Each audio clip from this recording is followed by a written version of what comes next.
Hello and welcome to Northbeat. I am live tonight at Takini Arena in Whitehorse, one of the venues for the Yukon Native Hockey Tournament, which is happening all weekend. Now, amidst all this excitement and energy, there's something special happening here.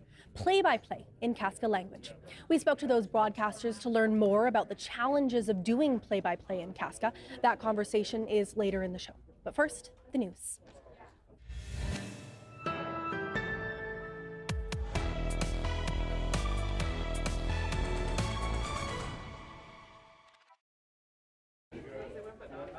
Thanks for joining us. I'm Megan Roberts at Takini Arena in Whitehorse.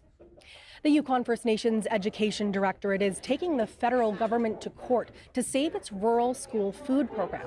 The nonprofit says it waited 7 months for a response to its funding appeal, and now it's hoping the court filing will force Indigenous Services Canada to act. The Rural Nutrition Food Program fed 900 mostly Indigenous children in rural Yukon communities since 2019. Funding was cut at the end of last summer. The nonprofit says the move violates Jordan's Principle. That's a government policy meant to ensure First Nations children have equitable access to essential services. And it says the impact on communities since losing the program has been devastating. And to all of a sudden have this service that has brought so much light and energy to our kids taken away has been devastating. And we've heard from schools that, attendance has dropped, that kids have been very vocal saying, we miss breakfast, we miss lunch, like we're not coming mornings if the breakfast is not there.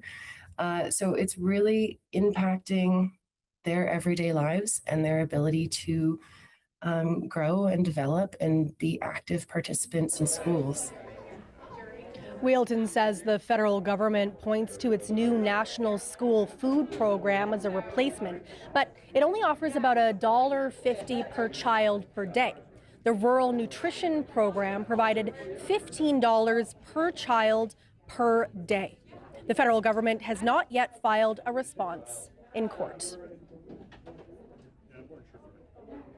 A member of the Legislative Assembly in the Yukon and the daughter of a prominent Indigenous leader is calling for Yukon RCMP to publicly apologize to Yukon First Nations. This week in the legislature, MLA Doris Anderson also put forward a motion imploring police to release any covert surveillance files on Yukon First Nations leaders. The invasion itself is almost inexcusable. I mean, how dare you invade our lives and invade the lives of our Yukon First Nations people without any warning or I just want to know why. A series of exclusive stories recently published by the CBC is exposing a sweeping RCMP program.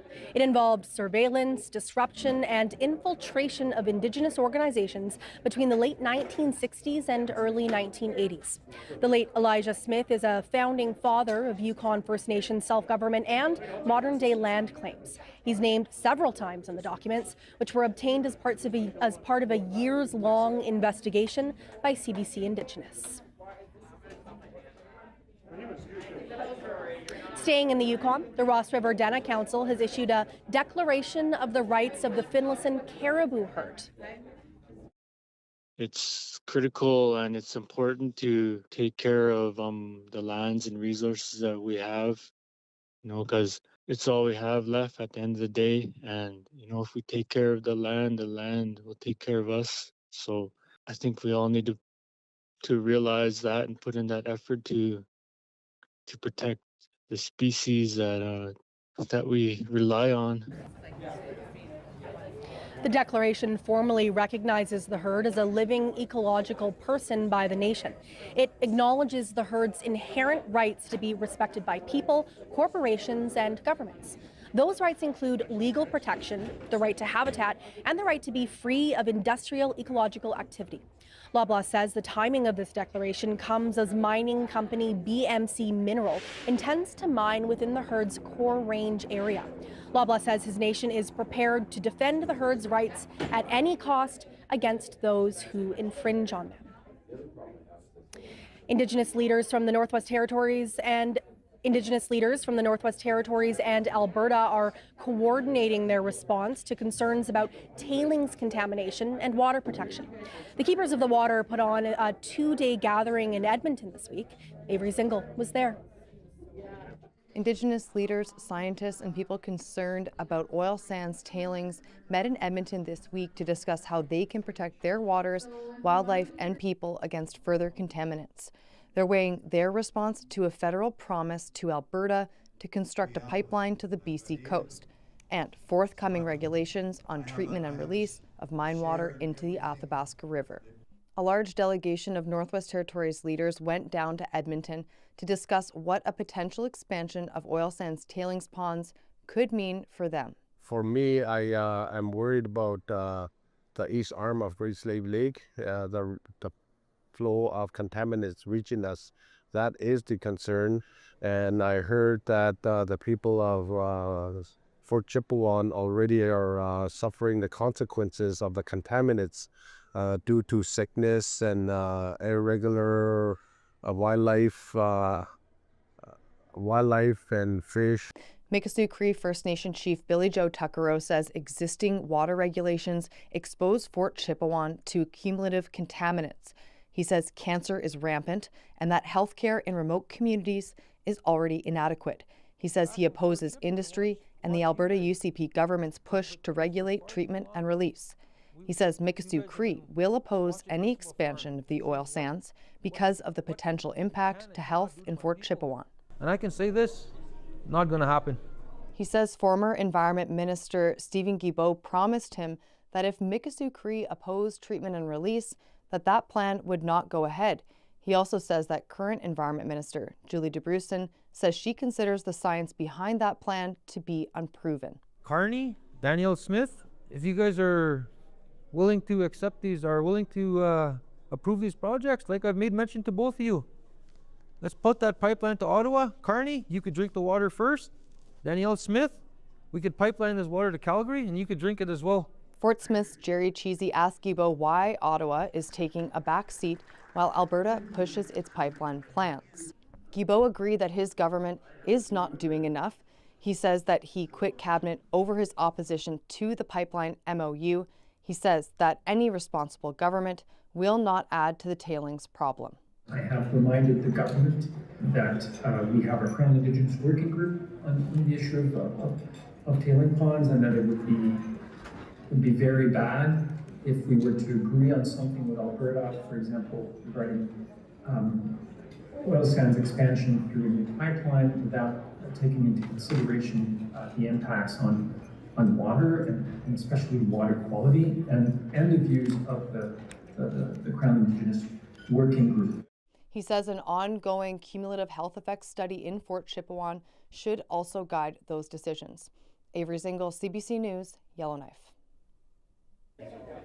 The government of Nunavut will complete a temporary repair to Joe Haven's water system before the summer. That's according to the hamlet's mayor. The hamlet has been under a boil water advisory for more than 2 months after a leak was found in the water main. Officials were in the community on Thursday for a meeting. The hamlet's mayor says residents are staying positive. We're optimistic, so we're hoping that everything will go well. Like I said before, we're hoping that the weather will be cooperating. Hopefully it will not be too cold to do the repairs. Cook soon says the repair will involve another pipe being installed. That will create an alternate route for water to reach the hamlet's treatment plant. Construction is now complete on a new small craft harbor in Clyde River, Nunavut. Federal officials made the announcement Friday in Iqaluit. The harbor includes docking space for up to 72 vessels, along with a launch ramp and breakwaters. The Canadian Minister of Fisheries says the harbor is expected to improve access for fish harvesters and make marine transportation safer for the region. Thanks to a $38 million investment from the Government of Canada, The new facility will provide safe and accessible docking for harvesters and all boaters, improve the delivery of goods by sea, and open the door to new opportunities for the people of Clyde River and beyond. The harbor will be managed by the Nutuk Harbor Authority, a local not-for-profit group. It's expected to be fully operational during this year's open waters season. And in Rankin Inlet, Nunavut, residents are still waiting for a new airport terminal. The territorial government says there's no timeline for when it'll open. Last week, Nunavut Transportation and Infrastructure Minister George Hicks said the first phase of the new building would be finished by the end of this month. That includes a new concession and seating area. It was expected to be open to the public by the end of April. Now, Nunavut's Assistant Deputy Minister for Transportation says contractors are still working, and the first phase still needs testing and approval. To the observer, it looks ready to open, but like I said, all these systems have to be proven and have to be checked, and at this point, I couldn't put a date on it. The terminal has been under construction since late 2022. It's faced several delays. Hawkins says the entire project could be complete by 2028.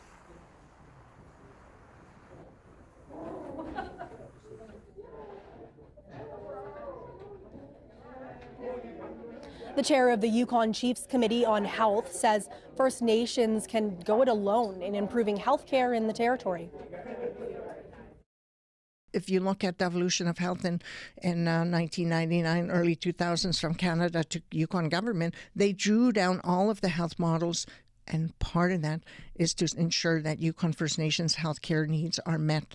And there's a section in our self-government agreement that says that Yukon First Nations must be treated equal to that of other Canadians. And right now, the care that we're receiving and the concerns that are being presented is demonstrating that it's not equality.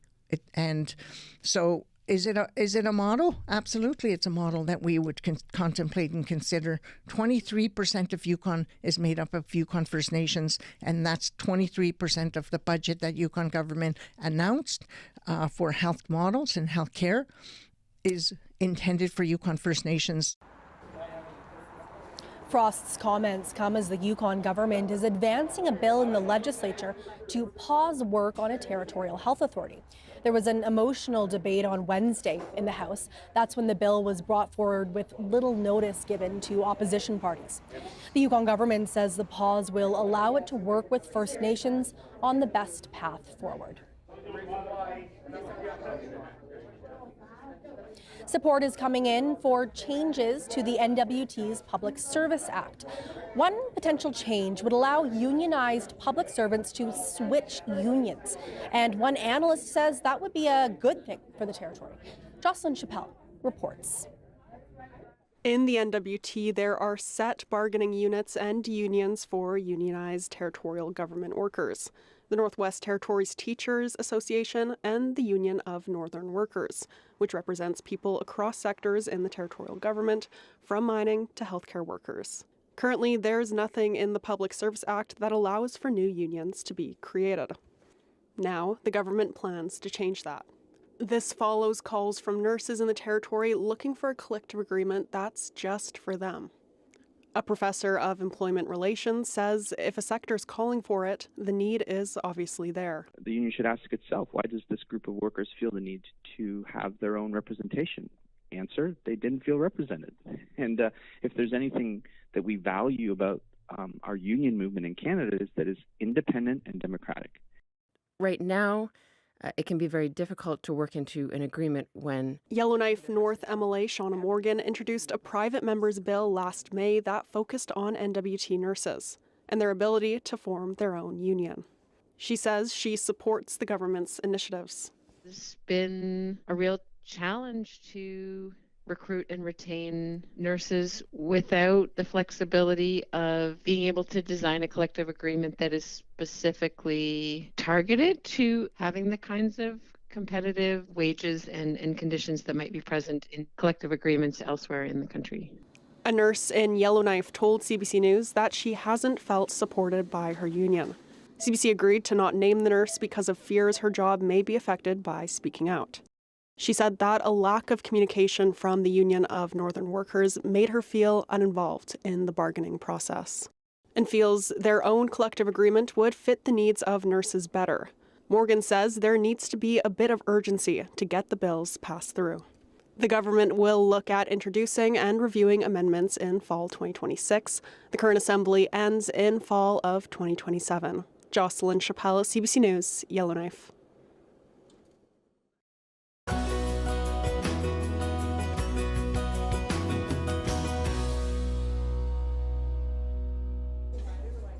Welcome back.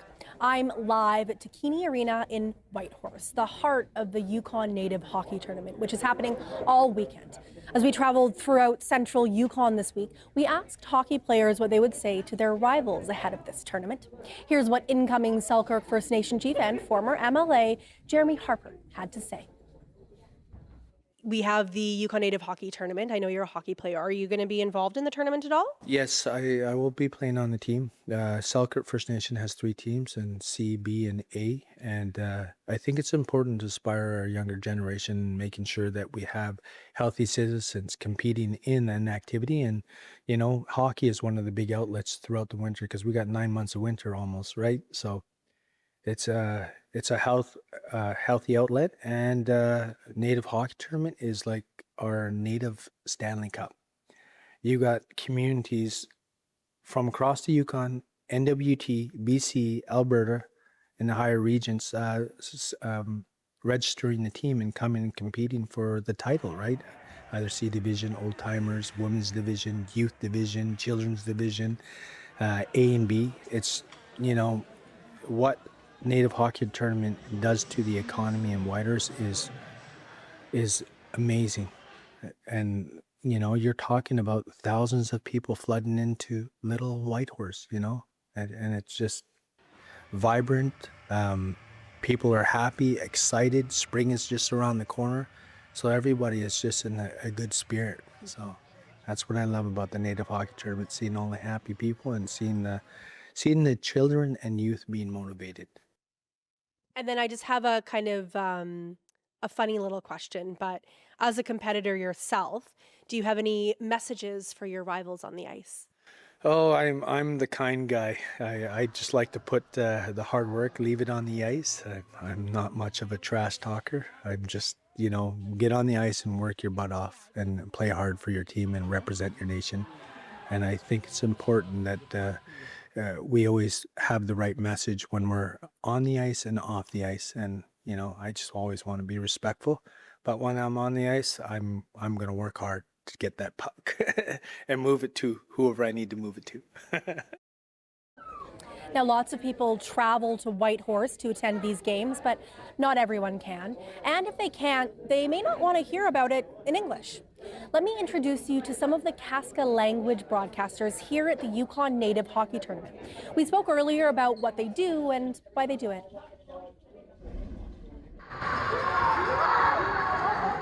Ezi dogala yakuzagi kithama guya, guskani ke ezi emerald chief pope guya. Yes, so my Kaska names are Dogala and Guzagi Kithama. My English name is Emerald Chief Pope. We're here at the ACO Arena at the Canada Game Centre. We just finished live streaming the game for Ata Connections and JR Nationals. Unfortunately, the team that we're rooting for, Ata Connections, lost 0-1, but there's always next year. And you're doing something unique when you're broadcasting here because you're broadcasting it in Kaska language. Tell me what that operation looks like. I can see a whole team behind us as well. So how do you go about doing that? So this started about 2 years ago where we had our elders, Testloah Smith and Hammond Dick, approach us saying that they wanted to do something like this. So we figured, okay, let's make it happen. So I ended up reaching out to the Hockey Association, to the Canada Game Centre, just asking permission, pitching the idea. They were okay with it, so we went forward with it. We put in a lot of work gathering the language, so meeting with many elders, maybe like a month or two ahead of the tournament, and just watched old hockey videos and listened to the commentators who already speaking on those videos and translating and just doing our best to do some basic translations, like he passed the puck to that person. Even the word for puck we had to come up with. We used the word labas, which is sort of like almost a borrowed English word for rubber. But, yeah, which we turned into labas, and so we figured, okay, we'll just use that for the puck then. Our word for net, tahmil, is literally fishnet in our language. Yeah, so it took a lot of organizing. It took a lot of just, speaking with different people and organizing with the elders, booking our accommodations, and I don't know, it's been a really good time. It's been so much fun. Like each of us have our own roles. We each sort of fell into our places naturally, and happily we're interchangeable. So if one person needs to leave, another one of us can take over. It sounds like you have a really good team going and you have that sense of teamwork. Tell me what it means to the communities that have Kaska speakers to have this Kaska commentary where they can listen, they can watch online, and they can hear it in their own language. I think it's really awesome. I think it just feels really good to see our language being spotlighted in such an exciting way, especially when it comes to hockey, because it's such a loved sport, especially just in our country in general, and definitely in our communities. So I know it's really heartwarming. We got a lot of really good feedback from our commentary. We have a lot of really good positive comments, even on like our live stream. We have people reaching out to us. Our first year, we ended up teaming up with Shone FM, so we had it over the radio. So many elders were just so happy being able to just turn on the radio and listen to Testloah and Doc Alley speaking Daniket about hockey games. That's so incredible. And I mean, you mentioned a few of the words that you translated, and you kind of decided on the words you would be using for, say, puck or net. But I wonder if there were any other challenges that you faced, because sports language is its own language within English. So you're kind of taking a Kaska language and also translating this very specific sports language into that. So what were some of the other challenges you faced? Oh, I guess, what's funny is, listening to some of those commentary in English, there was one phrase, they said something about, the puck's squeezed out like a tube or whatever against the boards to the side, and we're just wondering, how do you say that in Kaska? So in the end, what we have decided to do is we're taking it from our perspective, from the Kaska perspective. So it's not easy to directly translate everything from English, so we end up just making it our own and just making our own translations and speaking the way we want to about hockey. So it's almost like hockey through the Kaska worldview. Yeah, I really like that perspective, exactly. That's super cool. Mm-hmm. I have a question for you. How do you say thank you in Kaska? Suga sinlak. Suga. Suga. Suka? Sinlak. Sinlak. Suka sinlak. Thank you for talking to me today. I really appreciate it. Suga sinlak. People back home, they don't have a way to come in, and the gas prices are going up. So those people at home tune in to our broadcast, and they tell us later on that that some of them they interpret for their children, play by play back at home. I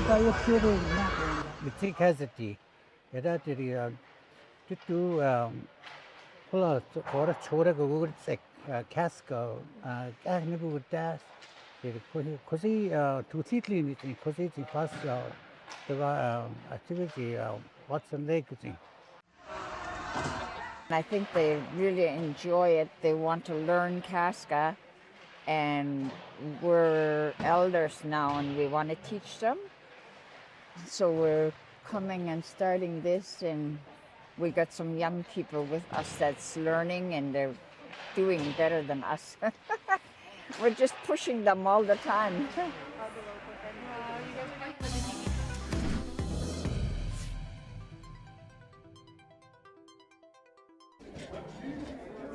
The Issauri Creators Conference wrapped up in Ottawa on Friday. The three-day conference brings together artists from across Nunavut and focuses on sharing knowledge, creativity, and support for the next generation of artists. Carl Cardinal has more. At the Iseruit Inuit Art Center, artists took part in performances, along with open discussion and showcased their work. Elders also helped guide conversation and share cultural knowledge. Matthew Nukenka is an artist and jewelry maker with 30 years of experience. He says mentoring and sharing his knowledge is key, especially for youth who may be considering a future in the arts. To be able to pass it on to people that may be thinking of becoming an artist, to be able to tell them that it can be your job. For me, it has been a career that I wouldn't change. Imona Natsiapik is a visual artist from Kikiktarjuak. He says being together in one space allowed artists to exchange ideas. It feels great to gather with other artists and see what they have made. You start imagining how differently you could have done the art. The conference was part of a full week of activities that also included a gathering focus on strengthening the Inuktitut language. Organizers are hoping to continue creating spaces for Inuit artists to connect and grow in the future. Carl Cardinal, CBC News, Iqaluit.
And that is Northbeat for tonight.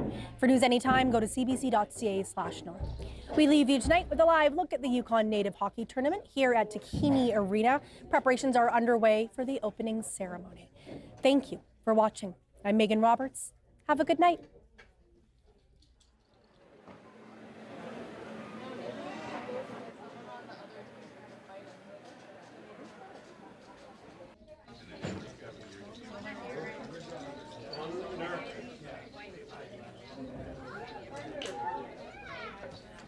Nothing going on.